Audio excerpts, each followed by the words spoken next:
Hello, ladies and gentlemen. This is Luke Johnson from Noetic, the humanities teaching platform and app. You can go and beta test the website over at noetic.online. We have a very special presentation today, or interview, I should say. We're going to be talking to Dr. Jonathan Cook about a really incredible book, Nathaniel Hawthorne's Blithedale Romance. Now, I have I have so many questions about this book, and I know you have certain things that you want to hit as well. This is a fascinating text. And you can drill down on so many different aspects of it. It's going to be pretty ambitious to try to cover it all in one session today, but I know if there's anyone who can do it, it's you. So I guess maybe before we just begin, before I draw up the formal questions here, what drew you to this book? I love the persona of the narrator. I mean, it's Hawthorne's only first-person full-length novel. So Miles Coverdale is a fascinating character because he's very self-deprecating but eloquent, sort of caricature of Hawthorne himself. I mean, there's no doubt that Hawthorne was drawing on elements of his own personality, but he was presenting this narrator who has a sort of whimsical and ironic personality that is unlike any other narrative persona in his fiction. So there's a certain verve and humor to the narrator that I really enjoy. I mean, the narrator of other novels, I mean, especially The House of Seven Gables, has some humorous elements to him, but this, first-person narrator has some wonderfully wry comments about human nature, about himself, about some of his more unappealing traits. So he's very conscious of his weaknesses as well as his abilities. I mean, he's a minor poet, so he's self-deprecating about his lack of poetic ability, and so you have to give him credit for being honest about himself. So I think this is a function of the Hawthorne's employment of what was called romantic irony, which means creating an ironic perspective that is very self-conscious about its own generativity. The creative process is exposed within the narrator himself, because he's constantly talking about the fact that he is creating this story as he goes along, and the other characters comment on how he is going to be writing it up as a ballad, as a poem, and he himself compares his role to that of being an observer at a grand tragedy. So I like that element to the romantic irony. Yeah, definitely. And you've kind of weighed in on it a little bit here. I know in the preface, like, doesn't Hawthorne say that don't get it twisted, no one in here is a real person, right? He does like this disclaimer, but it seems like there are all sorts of parallels and connections to real life people, including himself and including events in his life. I'll have to say that something that I love, I don't know a ton about Hawthorne, but Hawthorne was really important in my own sort of personal awakening. I've gone through sort of an unusual elevation of consciousness this year, and I think Hawthorne had a big part in that. And he weaves a lot of very interesting subjects into his text, and this one has it too, right? We've got allusions to the transcendentalist community at Brook Farm, right? And I don't know if you're going to talk about that at all. And this clairvoyance, right? Like he seems to be very familiar with the occult, and even references to Luciferianism. And I don't know. I mean, when those subjects start to get hit on, I get very interested in the text.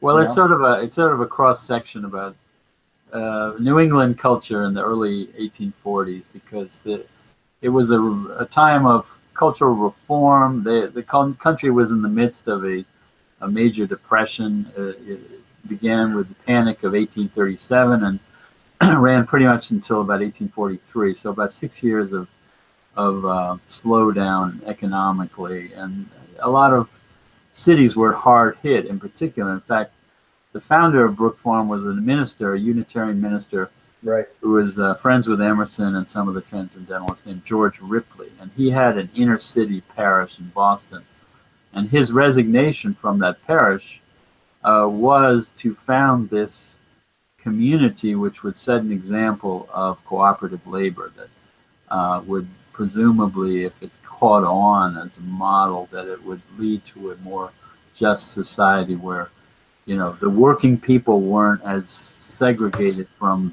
the middle class and the upper class, and they were not stuck in poverty, and they were living a healthy life in the countryside. So it was a direct response to the economic downturn of the era, but this happened at the same time that all these other social experiments were taking place, these utopian communities, which really had their peak in the 1840s because of the economy, and some of them were based on the ideas of Charles Fourier, whose name comes up in the book as a theoretician of utopian communities. He had a very specific model about these groups called phalansteries, which would be about, I think, 1,500 people living together, and everyone would have a certain job, and they'd rotate their jobs periodically, so they never did the same thing all the time. So it created a little variety. Anyway, Brook Farm was not directly inspired by that model, although they about 3 years after Hawthorne was there, they switched to the Fourierist model, and people sometimes date the decline of the community from that switch from a more sort of transcendentalist, open community idea to the more Fourierist model of rotation of workers. And so I have kind of a rosy view of Brook Farm, and I don't know if I ought to. I mean, in some ways, one of the reasons I'm attracted to whenever any author weaves something in about Brook Farm into text is that it seems like, at least digitally, I might be inadvertently making one. And then I think about how an internet entity could maybe come to have a physical correlate one day. I live on a farm right now, and I'm like, maybe I should, maybe this thing should become Brook Farm 2.0 one day. I don't know. How do you? Well, something I've always wondered about Brook Farm is, do you know, like, do they have any doctrinal texts that they founded themselves on? And what's your perspective on Brook Farm? Well, George Ripley's ideas were really the model, and he you bought stock in Brook Farm. Hawthorne bought 2 shares, actually. Really? He put out a fair amount of money for the time. In fact, he left with George Ripley still owing him the money, and he was actually suing him 10 years later to get it back, and he never did. So he sunk some money into that, and of course it wasn't supposed to make money, but it was supposed to break even at least, so that or maybe it was supposed to make a little bit of a profit, but they were organized with their constitution, which I guess that George Ripley wrote, and I don't remember reading through it, but I think it was pretty much a simple statement about the rules of what you could or couldn't do. But it was pretty much a bunch of intellectual New Englanders who got together, and they had a farm there already, and they did a lot of outdoor labor, and they also had a school that was very well run. It had a very good curriculum, and a few people sent their kids there. They also had a lot of boarders who paid money to stay with them, so they could actually make money that way. But the core of Brook Farm really never got much over 100 or so. I mean, the first members, there were only about a dozen or so, I think, stock holders in the beginning. So it was always a very small community, and there was just a lot of interesting characters there. Was Margaret Fuller there? Well, Margaret Fuller came as a visitor. She was never a member, but she came to talk to people because she was kind of a celebrity at the time. This Right. was shortly before she moved to New York City and started writing for the Horace Greeley's Tribune. But she was a regular visitor. Emerson decided not to join. He didn't want to compromise his individuality, but he supported their goals. And some other lesser known writers and journalists lived there, like George Curtis, who later became an editor of Harper's Magazine in the 1850s and 60s, and he became an important social reformer after the Civil War.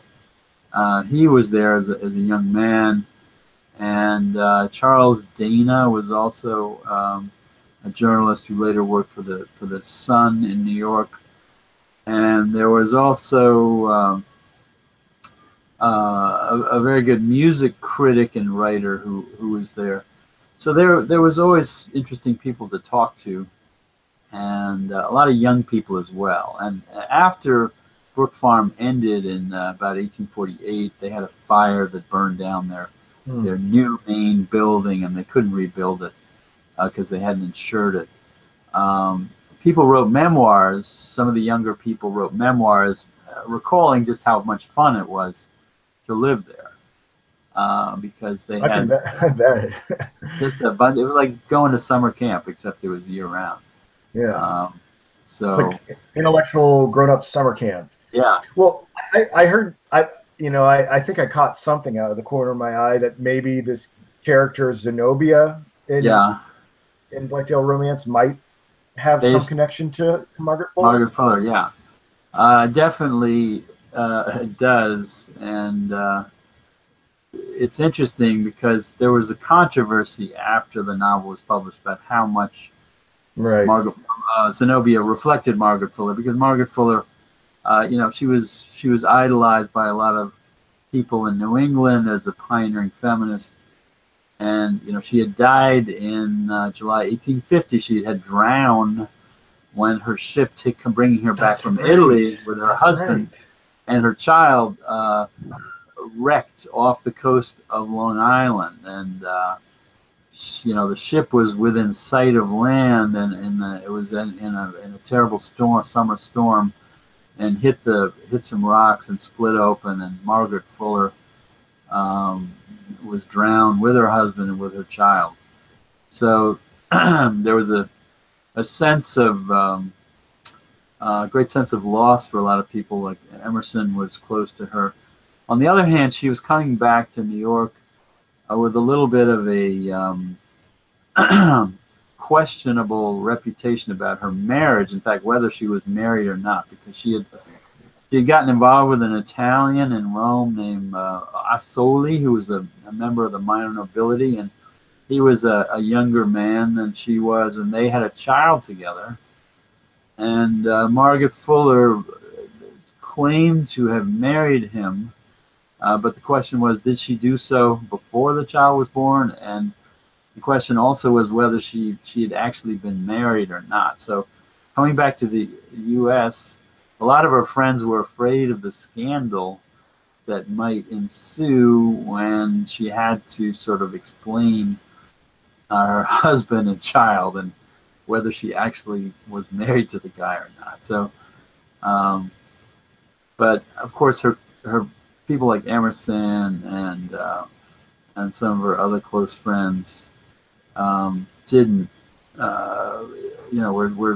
were heartbroken about her loss. And Hawthorne, of course, knew Margaret Fuller from the early 1840s because when she visited Brook Farm, they talked, and she also came to Concord, Massachusetts, where he lived when he got married in 1842, just before she went to New York. So he knew her, fairly well, and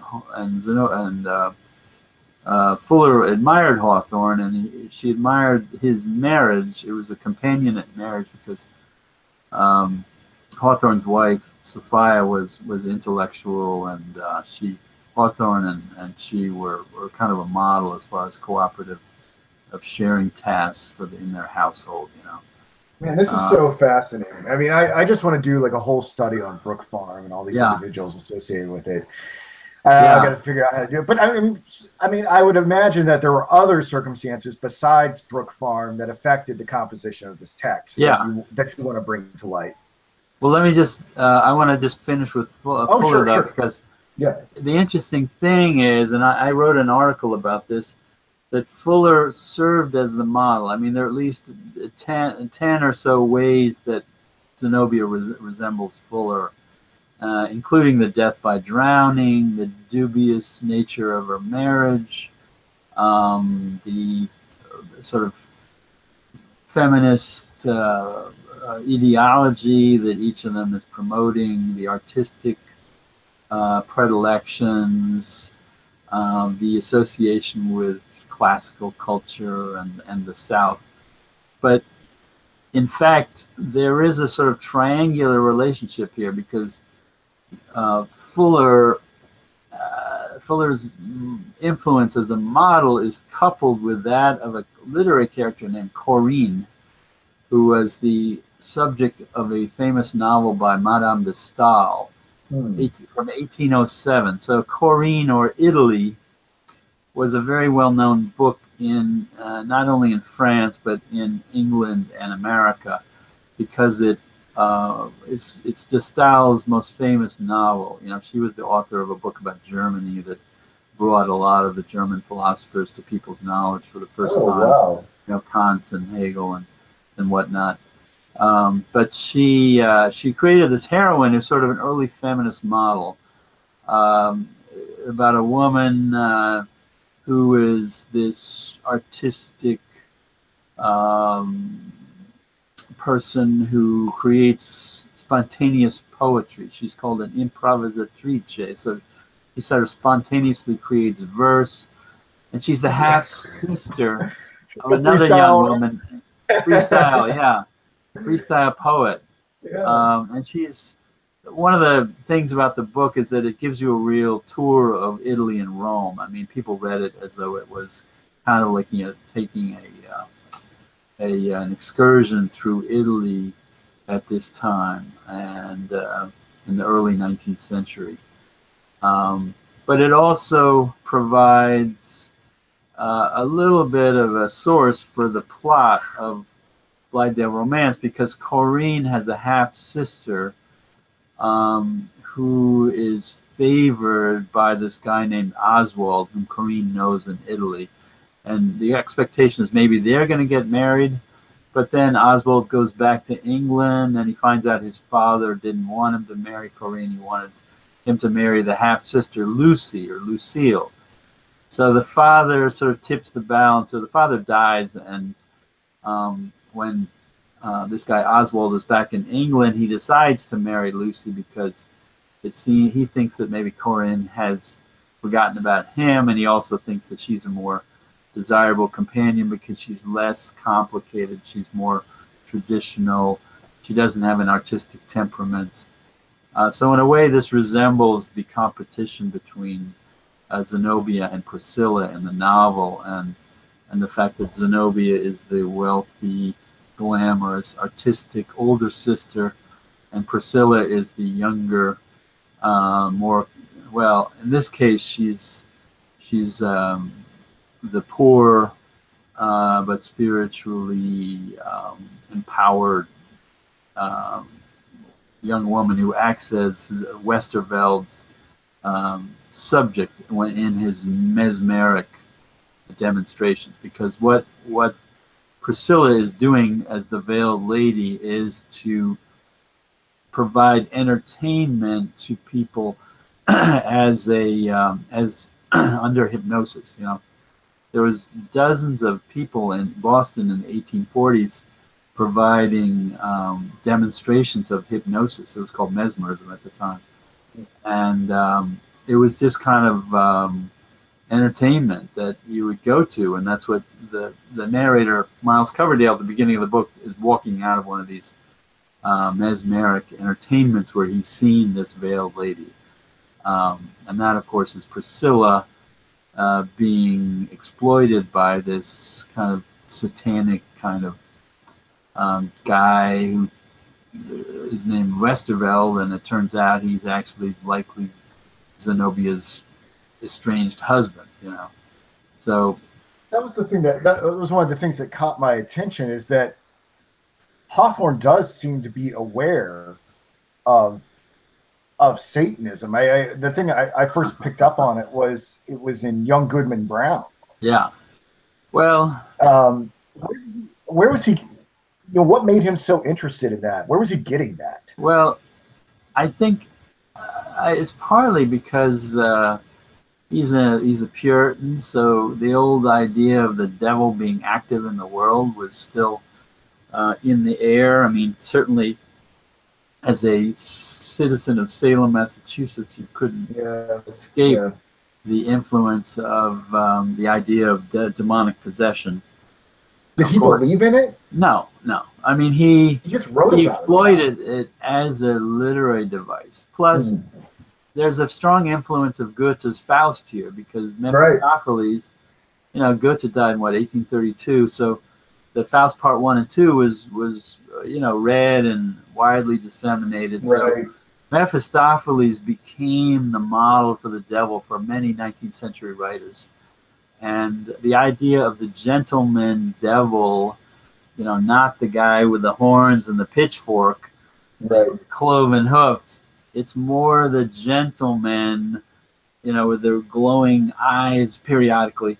But the casuist and the debater and the spirit of, the skeptic, that becomes the model for the devil, which is kind of what you find in Westerveld, because he hovers between being a traditional Satan figure, with his little flashing tip of his, with his snake-like walking stick and the diamond stud that he has on his shirt. But beyond that, he is conveyed to be a skeptic and a sort of materialist. So he sort of hovers between the traditional sort of Lucifer, Satan, and the Mephistopheles devil, who is the devil of the 19th century, thanks to Goethe's portrayal of that figure. It's interesting. Yeah. It's interesting. That's really interesting. That's great context.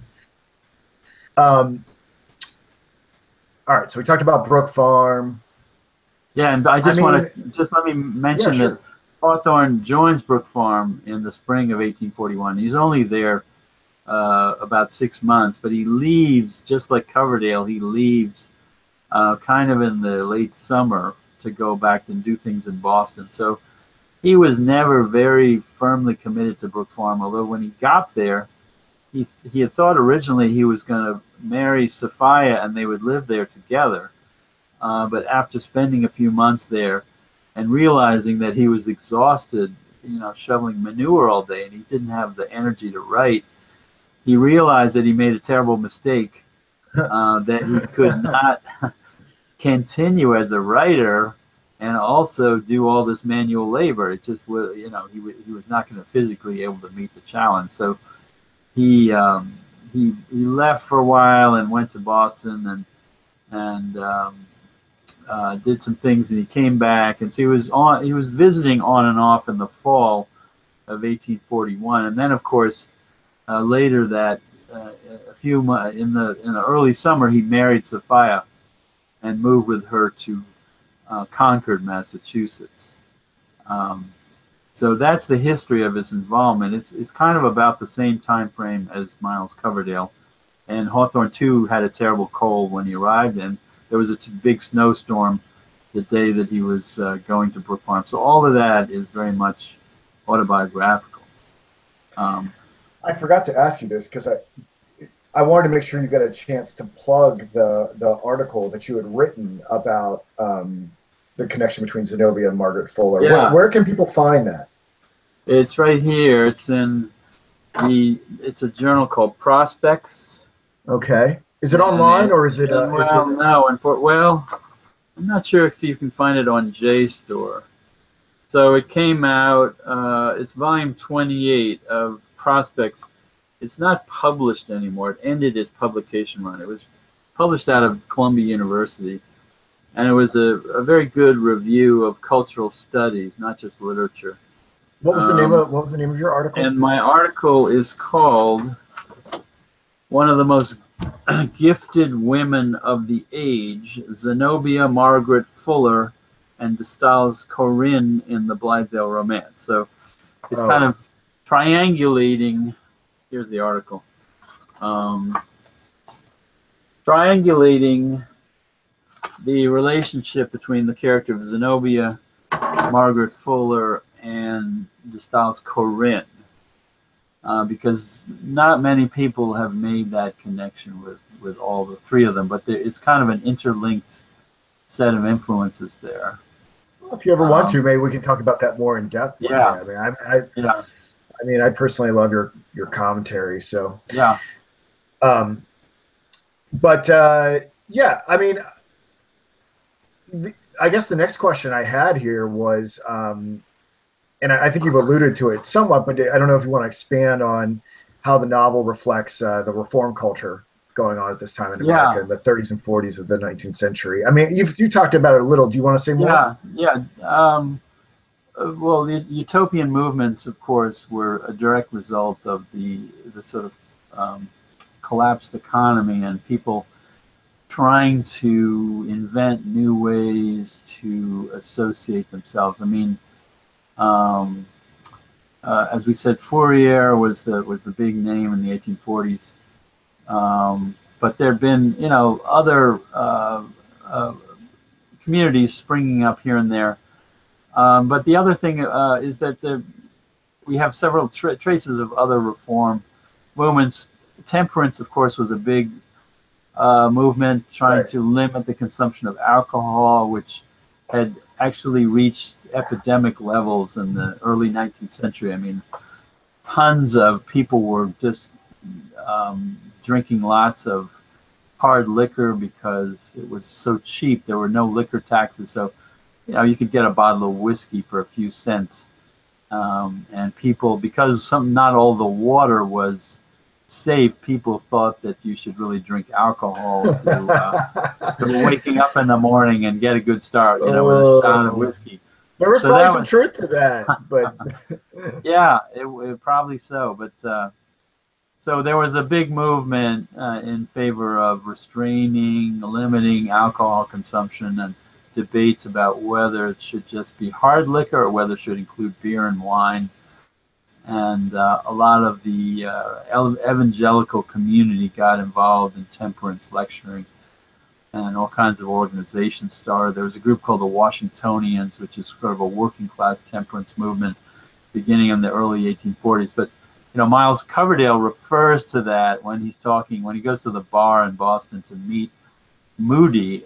He's sitting there and he's looking at all the guys drinking, and he says, these temperance people, they'll never succeed because people need a way to sort of forget about their troubles and to momentarily experience this vision of the ideal, which only alcohol can bring you. So, I mean, Hawthorne himself was he was a moderate drinker, but he definitely was not a temperance man, because he knew just how unrealistic it was to ban all alcohol. I mean, as some places were doing. I mean, Maine, in the early 1850s, there was the Maine law, which pretty much limited all alcohol. And of course, America itself ended up with prohibition in 1919, which was an insane experiment in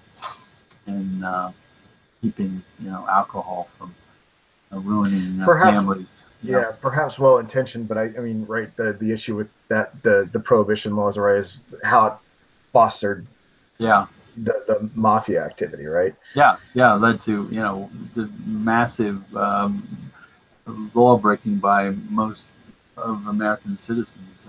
But yeah, I come from a long line of moonshiners from Southern Virginia. Although but I'm a total teetotaler, so there's some karmic rearrangement there. Well, Yeah, another reform movement is the Hollingsworth prison reform, which was active in the 1830s and 40s because there were new ideas about how to reform criminals, and one of the very idea of a penitentiary, which was pioneered in Auburn, New York, was supposed to put criminals in these isolated cells where they would be penitent about their crimes and they would reform themselves, right? So there was a lot of reformers who were trying to pioneer these new prison designs and to help prisoners integrate back into the community. So Hollingsworth's big dream is to, build this sort of reform institution that would help criminals integrate back into society. And there were people in Boston and New York and elsewhere who were devoted to these ideals. I can only imagine too that it wasn't that the prison situations weren't very discerning, because I can only imagine at this time that the mentally handicapped oftentimes got grouped with prisoners, with criminal elements. Was that an issue that they were trying to reform? I'm just speculating, because I mean, I could see situations where people would be considered a problem and just thrown in the clink. Well, I don't think that was so much an issue because there were asylums for the poor. I mean, there was a big revolution in the treatment of the poor and the insane and the prison population at this time, and there was an attempt to sort of rationalize it and to create these what were called asylums for poor people, and sometimes the mentally ill ended up there. So I see. What about what about the temperance issue? Was that a response to widespread drunkenness? Definitely. Were people more alcoholic back then than say today? I mean, I have no idea how to even measure that. Yeah, I think it was like, this is a rough statistic, but there was like 8 or 9 gallons of liquor that were drunk yearly by the average person. So a massive, and now it's like 1 or 2 gallons per person. So a huge number of people were drinking a lot of hard liquor, and there was a lot of public drunkenness. I mean, if you read about Congress in the Jacksonian era, I mean, there are just all kinds of people who are drunk half the time when they're in Congress or on the streets, and women felt terrible because their husbands would come home drunk and beat the children and beat the wife. So it was a big social issue that was united women and the evangelical community into an attempt to draw attention to this very, very serious social problem. And it did actually work. But the question is, where did you draw the line? Would you outlaw? How much hard liquor would you be allowed to buy, and should it include bans or restrictions on beer and wine? And of course, in the communion service, you're drinking wine, so how can you cut back on something that Jesus said that everyone should be drinking? And his first miracle in the book of John was transforming water to wine. So Christ approved of wine, so what's the big deal, Well, he may have approved of wine, but not for us, not drunkenness. Public drunkenness, yeah. Well, that raises very interesting questions about the causes of the drunkenness. I mean, I think you said something to the effect of that people were using it for escapism. I mean, did people have? I mean, it's not. We're talking pre-Civil War, so it was. And you're also saying that they were using it as a masculine culture of alcohol, and it was very cheap. So working men were often drunk on the job. Primarily, the male population were the problem because of the impact it had on families, the impact it had on productivity, and the impact it had on just setting the moral tone for the nation, because a lot of foreign visitors commented on the public drunkenness that they would see in the United States in the 1820s and 30s and whatnot. So So anyway, There was one more question I wanted to ask, and how it all ties into all of this, and how the transcendental movement at Brook Farm might be connected to the public drunkenness in some way. I mean, what is your kind of understanding of the transcendental doctrine? I mean, is it essentially kind of just like to be at one with the Platonic ideal, or through beauty or something like that? Or well, I mean, we have to say a different way of responding to the drunkenness. Well, I don't. I mean, transcendentalism was famous for saying that reform had to be individual, not collective. So they pretty much Emerson and Thoreau and Alcott to some extent. Well, maybe not Alcott, but Emerson and Thoreau were famously averse to joining reform movements. Right. So because they thought that individuals have to make a change of heart to change their behavior. You can't have these collective groups doing it. You have to do it yourself. I see.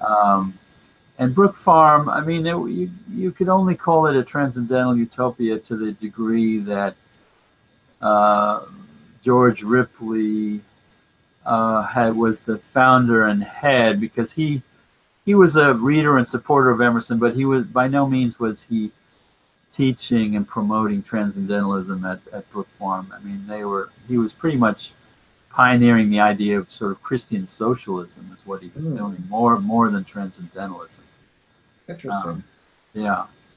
So much to discuss there. That's going down a rabbit hole, but it's unfortunately it's quite intoxicating. Yeah. So let's see here. What I mean, perhaps you could say a little bit more about Miles Coverdale as the narrator. Yeah. And is there something special about this narrative technique that Miles uses, or that Hawthorne uses? Yeah. So Miles Coverdale, it's interesting because his name derives from one of the translators of the Bible. The Coverdale Bible was a early 16th century version of the Bible by this Anglican minister who was one of the early pre-King James authorized version translators of the Bible. I mean, he didn't translate every word from Hebrew and Greek. He took different versions. A lot of these people took Luther's German version and turned it into English, and that was considered legitimate because Luther's version was very distinguished as a faithful rendition. So Miles Coverdale, he bears this sort of weighty name as an Elizabethan or pre-Elizabethan translator of the Bible.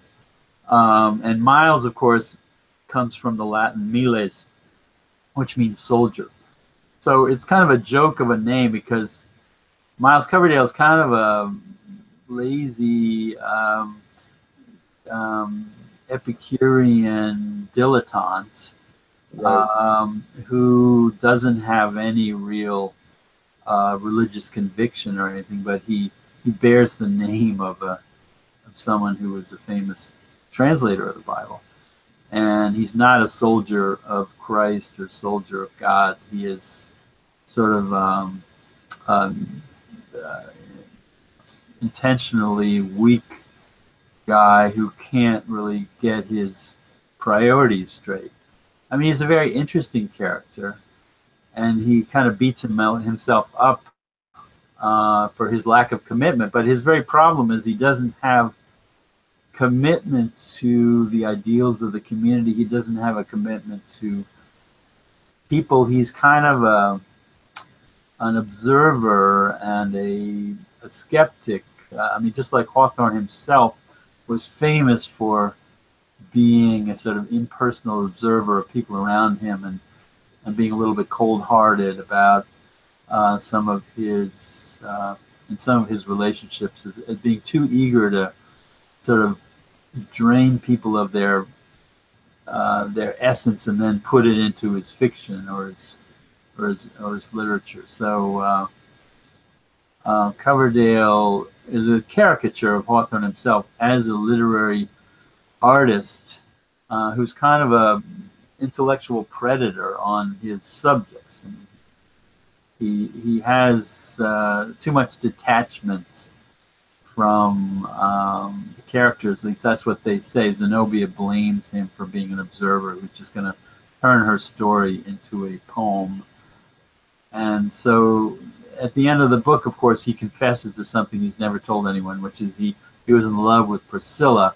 And you see his essential personal shortcoming in Zenobia's fable that she tells about this young man Theodore, when that little performance piece that she does at the community before everyone disperses to Boston, or before Coverdale goes to Boston. He's depicted as a sort of dilettantish young man who's interested in this veiled lady, but he doesn't have the incentive to kiss her under her, through her veil, without looking at her face, whether she's a pretty girl or not. So it's sort of a parable of commitment and faith. What is this? Feels he lacks. What does this veil represent? I mean, there's so much allusion to it. I mean, I read a Schiller poem for Noetic not long ago, and it was. Do you know this poem, "The Veiled Image at Sais"? It's a pretty incredible poem. And I mean, it's just bouncing around in my head, and I was like, "Is there any connection here?" Well, I think it's a romantic metaphor. Yeah, I think it's a metaphor for the elusiveness of truth. Right. And yes, that's what that poem's about. Secrecy, right? Yeah. Because everyone at Blithedale has a secret, and the big secret is not discovered until the end of the book, when you find out who Zenobia is and who Priscilla really is and who Moody is. I mean, all these revelations happen pretty much in the last few chapters, just like the House of the Seven Gables. Because the whole book is kind of a mystery, like who are these people? How are they related to each other? What is Moody doing when he goes to the community? What is Westerville doing? So it's a sort of thematics of revelation that governs the book. And it ties into the biblical idea of revelation as well. Doesn't revelation mean unveiling? Yeah. Apocalypse. Apocalypse is the Greek word for revelation. Taking off the veil and getting the truth. Unveiling ultimate things.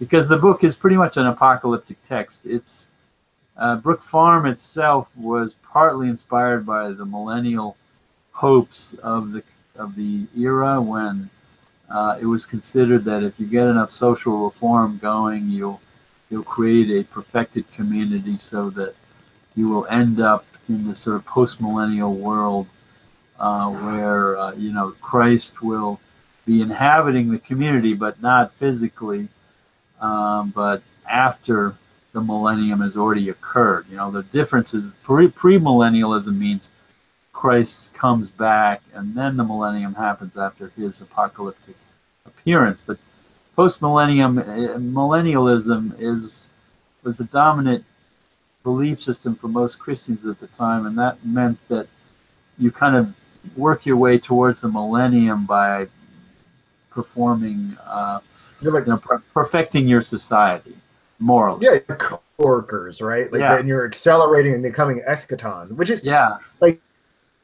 And that's it's ironic, because the millennium, when you reach the millennium, it's like you're going forward, but you're also going back to the Garden of Eden. So there's a sort of duplicate movement forward progressively, and then backward archetypally to Eden, because there are all kinds of allusions to Eden, and Zenobia claims that she's not going to work in the nude. It's because it's too cold. So they joke about the fact that they are recreating Eden at the community at the same time they're trying to recreate the millennium. Now, the irony, of course, is that the more they try to perfect themselves in their community, the more they are going to be reenacting the fall, so that you actually have the devil appearing in the form of Westervelt with his snake walking stick, who's tempting Zenobia to hand over Priscilla to go back to being a mesmeric veiled lady, right? So the fall is recreated by a devil-like figure, and Zenobia and Priscilla are kind of both Eve-like creatures. Priscilla more so because she's the victim of the devil who comes, but Zenobia is kind of a Lilith figure because she, Lilith was the mythical woman who was supposed to be married to the devil or his consort. And Yes, I've also heard that Lilith might have been Adam's first wife. If you read, yeah, exactly. Adam's first wife. I'm sorry. Yeah, and people shouldn't take that seriously. It's from I believe it's Jewish legend, rabbinic elaboration of the Bible. So is it from the Book of Adam and Eve? Is that what it's from? No, it's folklore from the I don't know, from the early medieval era. Yeah, so it was Adam's first wife. She was too rebellious. Adam divorced her, and she became the consort of the devil. And then there was a second Eve who came and replaced Lilith. That's the legend, and it's a fun story, and it was very influential in the 19th century because you had people like Dante Gabriel Rossetti making paintings of Lilith. Yeah, and you had George MacDonald, a British novelist, writing a novel called Lilith. So it was a very strong influence, particularly in England, but also to some extent in America. I'm looking here at Wikipedia, and it says it was developed earliest, the idea of Lilith, that is. Yeah. Talmud, so the 3rd to 5th century. Okay, yeah. And I'm looking at a painting of Lilith from John Collier. Okay. Yeah, she was a lot of 19th century art. Yeah, quite lovely. Yeah, she was a seducer of men, and she was a stealer of children. She borrowed her identity from a Middle Eastern female devil figure from mythology of Mesopotamia.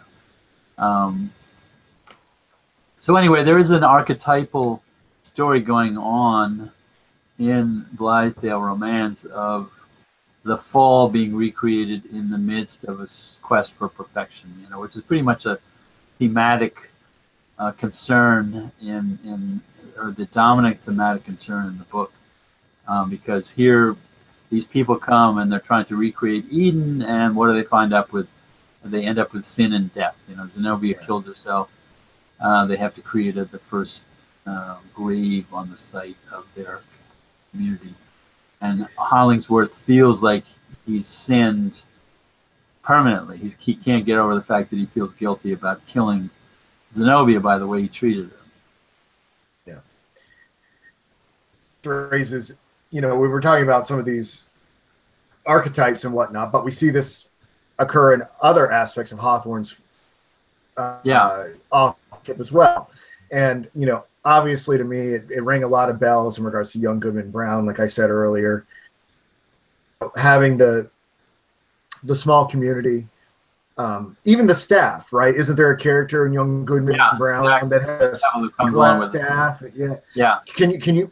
I mean, I imagine that there are more parallels about allegories than these two works. Where else do we see parallelism in Hawthorne's authorship in regard to these themes? Well, I mean, the fall is pretty much the dominant theme in a lot of his fiction.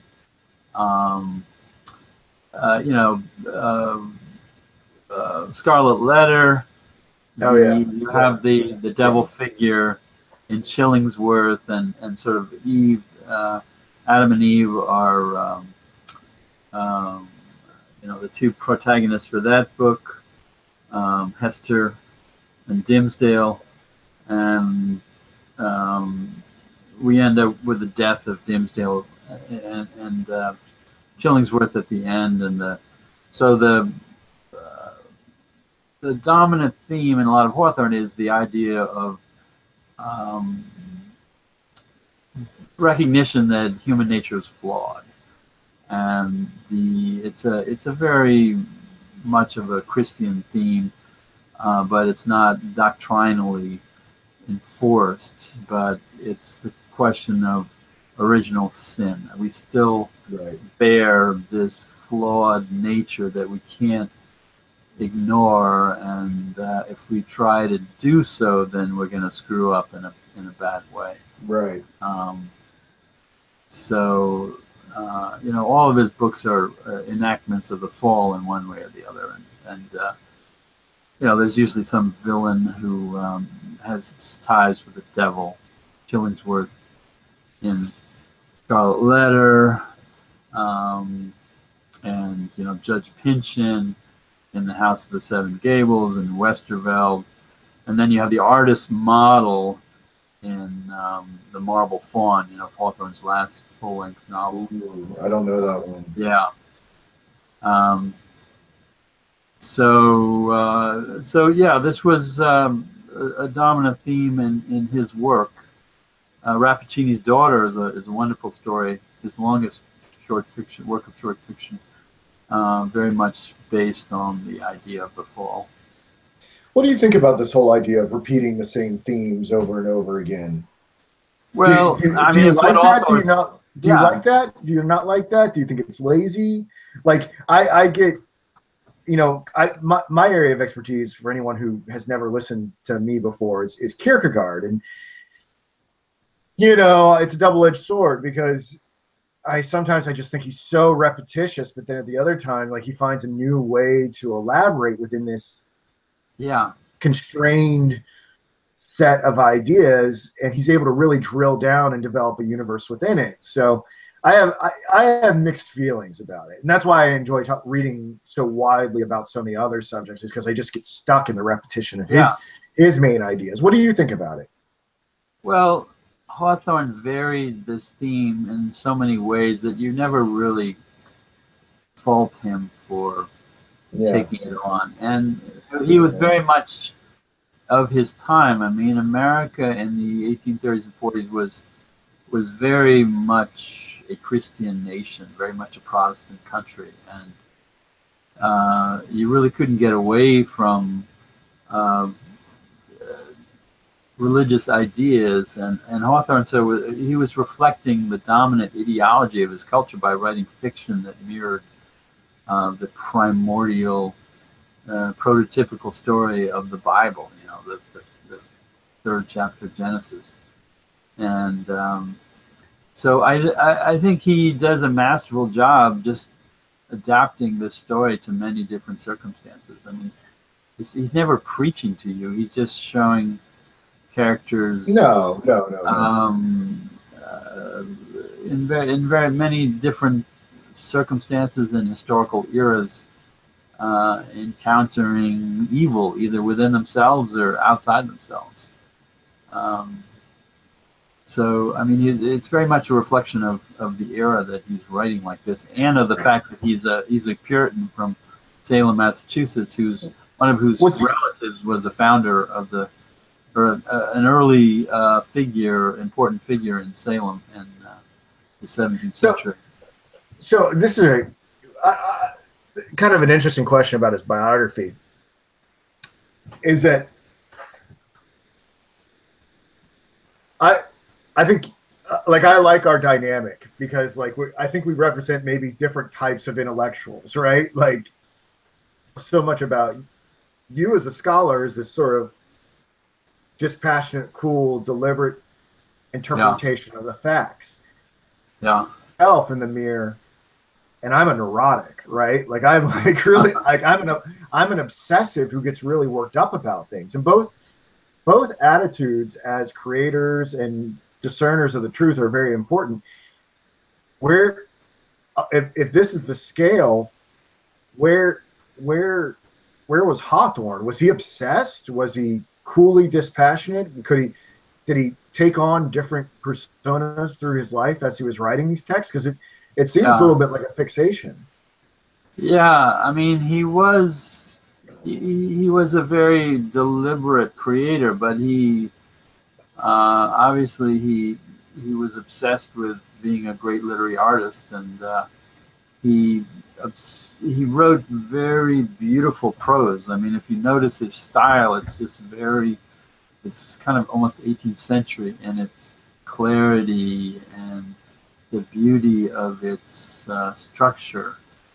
And you know, you might even compare him to Flaubert in terms of being obsessed with putting things just the right way. But I mean, I think Did he ever he suffer any definitely bouts was. do you ever He suffer any definitely had bouts of a. madness or anything? No, I think he definitely had a depressive side. I mean, he cracked up towards the end of his Yeah. life where he couldn't write anything, and he was so depressed by the Civil War, and he was sort of Right. stigmatized by the community of Concord in the early 1860s that he pretty much was not really functioning very well, and he couldn't finish any work that he started. So he left a lot of unfinished manuscripts. So he definitely had a strain of depression and some neuroses. It's kind of mysterious about what actually ailed him. I mean, he would be susceptible to depression, of course, because of the early death of his father when he was just a young boy, and seeing his mother, a single mother, throughout her life, mourning for her lost husband. So there was definitely circumstances promoting depressive illness. And Hawthorne also was famous for having some kind of uh, uh, reticence that made people thought that he had some kind of secret that was disturbing him. I mean, Melville claimed that there was some personal secret that no one ever knew about that was affected his mental health or something, and people have speculated about it. Oh, that was one of the So things I was reading about this is that, and you and I've talked about this before in other yeah, texts, and like who even knows? But like I've heard some modern critics say that there's like some sort of homosexual relationship going on in this text. well, And, yeah, and does I that don't relate to really. this personal secret? Well, I know you don't I like to think go some there with that critics. stuff. Well, no. I mean, it's perfectly legitimate to raise the issue, but there is no evidence of this. I mean, there's more of a homosocial relationship of Hollingsworth and Coverdale, but it's never resembles anything with like a gay relationship. But Hawthorne himself, the idea was maybe he was molested by his uncle Robert because he slept in the same bed with him at one point, and his mother's brother. But I don't. That's kind of implausible. I think it's reaching. It's reaching. he didn't like his mother's relatives because he grew up as a dependent in the family, in the his mother's family, and always felt like he was a poor relation um, within his mother's brother's business. They had a stage company actually, running between Salem and other communities. Um, so yeah, so Hawthorne definitely was a neurotic figure, but we still don't know a lot about what the sources of that neurosis was, apart from the depression that he probably suffered as an orphan. I see. Well, uh, I think we've got two closing things to talk about here Yeah. a little bit. We've talked a little bit about Hollingsworth and Priscilla and Westervelt in passing. Would you like to elaborate on these characters and maybe even Moody as well? Or Yeah, well, when it's interesting because Zenobia is really the only one who's definitely based on a biographical model. I mean, the other characters, people have tried to speculate about who might have provided a partial model. So we really can't say. I mean, people thought maybe Hollingsworth, when he has this falling out with Hawthorne, might have been partly based on Melville, because Yeah. Hawthorne, left Lenox, Massachusetts in November 1851, and Melville was very upset by his departure. But I think it's a bit of a stretch for that. I think one interesting influence here is Moby Dick, because Hawthorne read Moby Dick. The book is dedicated to him, and he thought it was a wonderful book. And I think some of the sort of the narrative elan of Coverdale has a sort of Ishmaelian, freewheeling sense of humor and irony that he might have borrowed from Melville. And it could be that the falling out between Coverdale and Hollingsworth duplicates Starbuck's unwillingness to sympathize with Ahab's mission on the Pequot. So there was some a critic wrote this up, and I found it fairly convincing that there might be a little influence there. I think it's interesting, yeah. And as far as the other characters, yeah, I mean, they are sort of representative models of types who you would have found at Brook Farm. It's notable that the novel doesn't really give you a panoramic view of everyone at Brook Farm. I mean, you only focus on you have this focus on just a few characters who seem to be the only ones there. But in fact, there were dozens of people living and working at Brook Farm, and you only get a sense of that later on in the book when Coverdale comes back while the community is having a masquerade party, and you have all these different characters described in their masquerade costume. But you really don't get a real full sense of the community by reading about these characters, because the storyline is very narrowly focused on these few people at the community. And let me just mention that an interesting biblical framework for the book is that the question of Priscilla arriving at the Brook Farm, or arriving at Blithedale rather, is pretty much posing the question you find in the New Testament when Christ says, even you should treat even the least of these as though they were me. So this is in Matthew 25 when he's talking about the last judgment and those who will be saved and damned. So if you extend your charity to even the most lowliest, most exploited and helpless people, you are doing Christ's bidding. And I think when Priscilla is brought to Blithedale, she is sort of a representative, lowly figure, because she comes from this impoverished family where she's been exploited as a medium by Westerveld.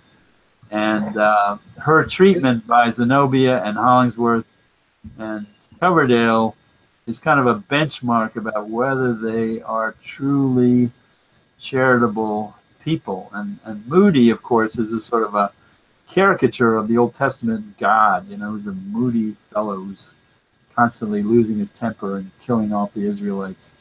So there's a bit of a theological satire, I think, in the portrait of Moody, because he's hidden behind a bush all the time, like the burning bush, and he's hidden in the tavern when Coverdale goes to talk to him. So it's sort of a ridiculous satirical exploitation of the Old Testament deity in that name, and a little bit of his behavior. You know what it reminded me of is there's actually in the New Testament there's actually a figure named Priscilla. That's like yeah, exactly. That's where the name comes from. Okay. Christian. So wasn't she like a helper to Paul or something? Yeah. She is a figure who was an early Christian, yes. And so Hawthorne took her name from the New Testament, and she is a a spiritual young woman who ends up as Hollingsworth's wife, devoted to him, who's spending the rest of his life with a contrite heart because he thinks he killed Zenobia. So Priscilla is, turns into the exemplary, charitable Christian at the end by supporting Hollingsworth in his desolation. And she's a perfect model of an obedient woman, just like Paul wanted women to, wear veils in church and to not speak in church too much. I mean, the model for the Christian woman would be pretty much quiet and obedient, and Priscilla certainly is that type of woman. Interesting. What about Moody? Well, what about him? I don't know. I just didn't know if you wanted to say anything about him. Well, just that he has this Old Testament aura about him. I mean, it's sort of as a caricature. He is, of course, began life as Fauntleroy and then committed the crime of forgery. It seems to be the crime that he commits, and he has to go away, leave his community, and disappears. And then, of course, people think he's dead. And when his brother dies, his wealthy brother dies, the fortune goes to Zenobia, and that's the issue in the book. Is Zenobia has the money because she's independently wealthy, and Moody, because of Zenobia's treatment of Priscilla, decides to assert the claim on the fortune that was really his and give it over to Priscilla. So Zenobia loses her money, and the question is, did that inspire Hollingsworth to drop his interest in her and to become interested in Priscilla? Is he just a gold digger going after whatever woman has money to help build his reform establishment?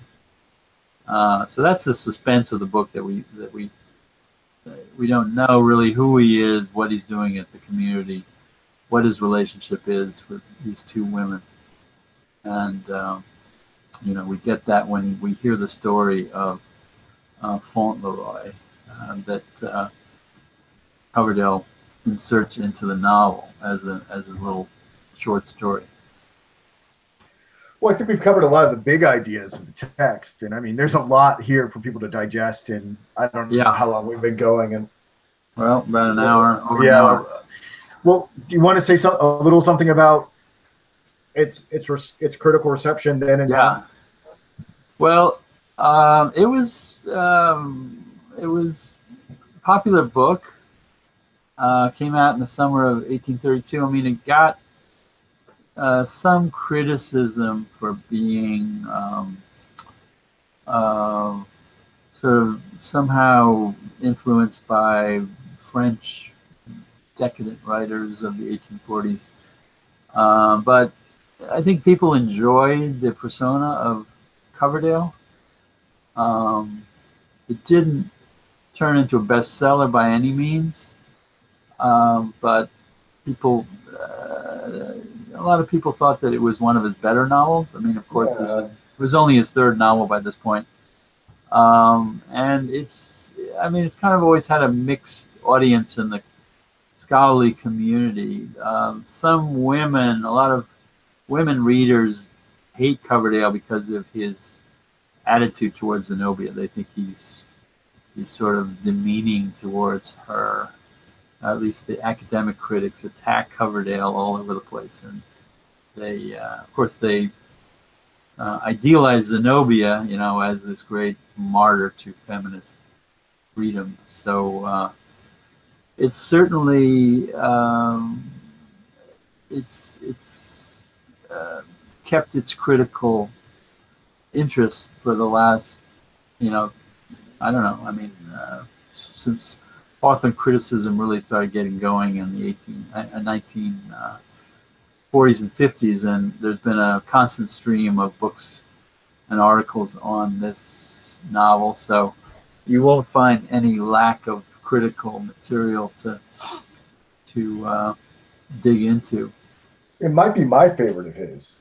Yeah, I for long considered it my favorite, and then when I got into The House of the Seven Gables a few years ago, it kind of edged it out. So but I found it very exhilarating to read Yeah. Coverdale because he's such a sort of modern sounding guy with his wit and his irony and his sort of skeptical cleverness. So yeah, I have to say I agree with you that for the modern reader it's quite compelling to read. Well, hopefully many people will go out and pick it up as a result of this conversation. I hope they do.